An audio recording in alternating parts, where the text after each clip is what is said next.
آخر حلقة من جرح الأب.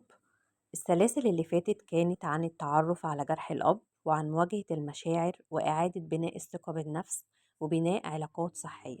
النهاردة هنختم السلسلة بخطوة أساسية وهي الرحمة الذاتية.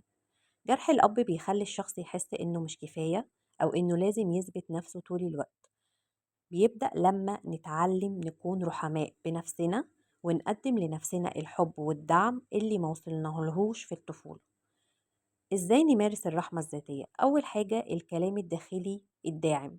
بدل ما نلوم نفسنا نقول كلمات تشجيع زي أنا كفاية، أنا أستحق الحب، أنا مهم.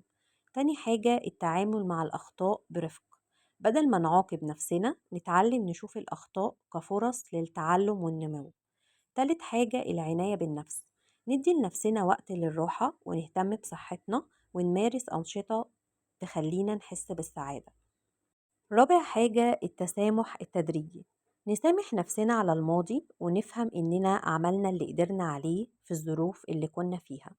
خامس حاجة إننا نكون الأب الداخلي لنفسنا. نطمن نفسنا وندعمها ونقول لها أنا هنا علشانك مش هسيبك. هحكي لكم مثال. في بنوتة كانت دايما تلوم نفسها على كل حاجة، ولما بدأت تمارس الرحمة الذاتية كتبت لنفسها كل يوم جملة دعم زي أنا أستحق الحب. مع الوقت صوتها الداخلي اتغير وبقت تحس إنها أقوى وأكتر أمان. في النهاية الرحمة الذاتية مش رفاهية، دي أساس التشافي.